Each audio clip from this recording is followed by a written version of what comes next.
Alam mo ba na hindi mo kailangang bayaran ng isang bagsakan ang Conso loan mo? Yes, pwede mo siyang hulugan monthly. At sa video na ito, ipapakita ko sa inyo kung paano.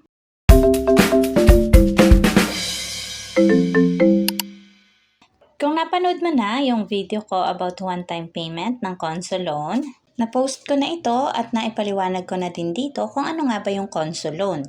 Ngayon naman, pag-uusapan natin ay kung paano ang installment option para mas manageable sa budget mo. Sa installment ng Conso loan, instead na isang bagsakan ng bayad or one-time payment, hahatiin siya nito into monthly payment. Once na ma-approve ang inyong applications, may required na down payment na kailangan niyong bayaran within 30 days. At yung remaining balance ay hahatiin or i-divide ito sa monthly installment depende sa inyong loan amount. Ngayon, alam na natin kung paano gumagana ang installment plan. Ipapakita ko naman sa inyo ang step-by-step process kung paano tayo mag-a-apply. Mag-login sa inyong SSS portal gamit ang inyong account at password. At mula dito sa inyong dashboard, hanapin mo itong menu, tap Loans, and then hanapin mo itong Loan Penalty Condonation. Uulitin ko lang po, ang Conso loan ay para sa may mga past due loans na hindi nabayaran on time at nagkaroon na ng penalty. So, after mong maklik yung Loan Penalty Condonations, mag-a-appear itong inyong pinakang statement.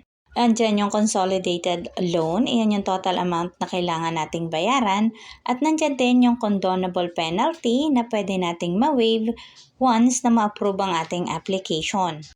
Dito sa case ko, salary loan lang yung aking unpaid loans, pero kung may iba pa kayong existing loans, pwede rin yung mag-appear dito sa list.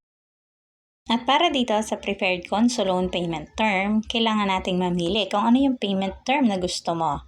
So para sa tutorial na ito, pipiliin ko ang installment. At para dito naman sa preferred down payment, pumili ka ng percentage mula 10 to 90%.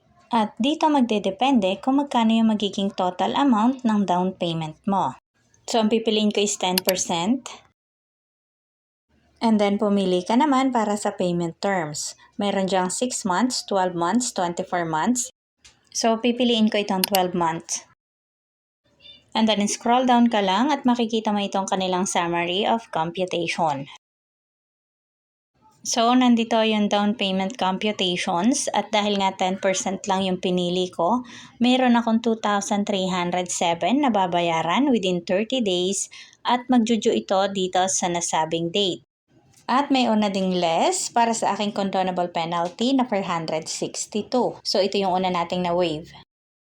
Dito sa installment computations, ang natitirang 90% ng aking loan amount is 20,765.27. Meron akong monthly due na 1,825.60 at babayaran ko ito within 12 months. Ito yung start ng amortizations month ko at matatapos ito or magjuju ito sa ganitong date. So napansin nyo, it's more than 30 days. So ito yung first payment mo at susundin mo lamang itong due date sa unang month ng pagbabayad mo. After that, you will pay every month na until matapos mo or ma-fully paid mo ang inyong loan. And then, meron din dyan condonable penalty. Yan yung amount na ating ma-waive kapag natapos natin yung ating loan. So, ayan yung sample computations base dun sa aking na-choose na 10% at 12 months payment terms. Pwede nyo pa rin naman silang baguhin base sa gusto nyo. Basta ang importante is kaya ng budget yung magiging monthly payment natin. Kasi kailangan is-updated yung ating bawat bayad monthly para hindi ma-default yung ating account. At once decided na kayo, itap mo lang itong maliit na box para sa terms and conditions and itap mo itong proceed. And then mag-a-appear ulit itong summary ng computations para sa down payment at sa monthly installment. Basahin at i-check ang summary. May marireceive ka din naman ito sa email once na ma-approve ang applications. And then kapag okay na, itap mo itong submit. And then magpa-pop up ulit itong another questions. Kapag sure ka na, itap mo itong submit. At once na ganito yung makita nyo, ibig sabihin successful yung ating application. So, andyan nga yung amount, ang due date, at ang PRN o ang Payment Reference Number na gagamitin natin kapag magbabayad na tayo ng down payment. At may marireceive ka din sa email kasama ang summary of payments at schedule ng inyong due date, ang notice of approval at ang summary of your loans. Ngayon, i-check naman natin yung ating SSS portal. Pumunta ka sa menu, i-click mo ang loans. Once na i-open mo itong loan penalty condonations, ganito na yung inyong makikita. Kasi nga, na-approve na yung ating request sa consolidated loan. So, every time na gusto mong i-check yung inyong PRN o kung gusto mong mag-generate ng PRN, pumunta ka dito sa Payment Reference Number, piliin mo itong loans. So, importante na alam nyo ito kasi dito tayo magmo-monitor ng ating mga payments at dito rin tayo mag-generate nung gagamitin nating reference number sa pagbabayad ng ating monthly amortization. So, dahil nga nakapag-generate na tayo kanina ng PRN doon sa ating applications, dito na siya mag-a-appear sa portion ng with PRN. To double check your PRN, pwede mong i-click itong PRN button at ito siya. Magbayad at pumili sa iba't ibang SSS payment channel, over-the-counter, mobile banking or mobile apps, pumili kayo kung ano yung mas convenient sa inyo. So sa akin, gumamit lang ako ng GCash sa pagbabayad ng aking Conso loan. May ginawa na akong tutorial video para sa pagbabayad ng loan gamit ang GCash. Panoorin nyo na lang, same proseso lang yon.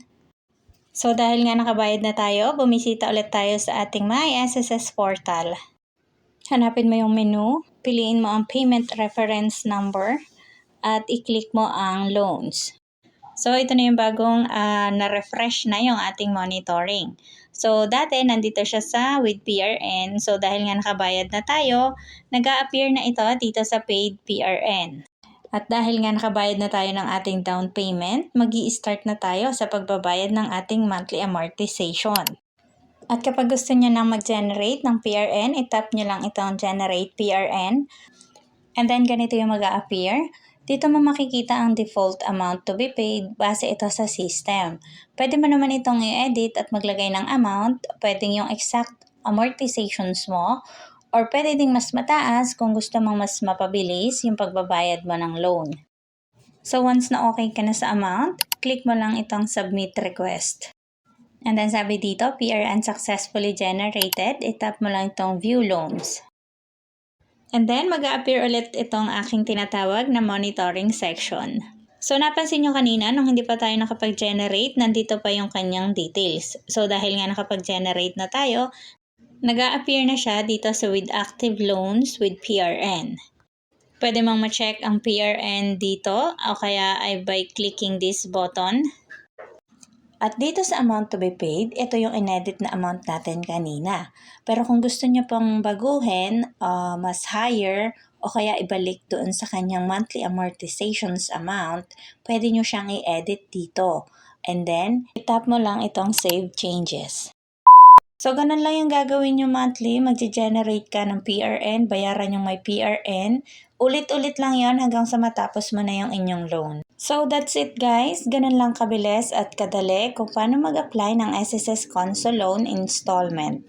Kung may questions kayo, i-comment nyo lang sa comment sections at susubukan nating sagutin. By the way guys, kung gusto mo namang malaman kung paano ang one-time payment sa SSS Conso Loan, check mo yung previous video ko. Ilalagay ko yung link sa description or panoorin mo itong susunod na video. See ya!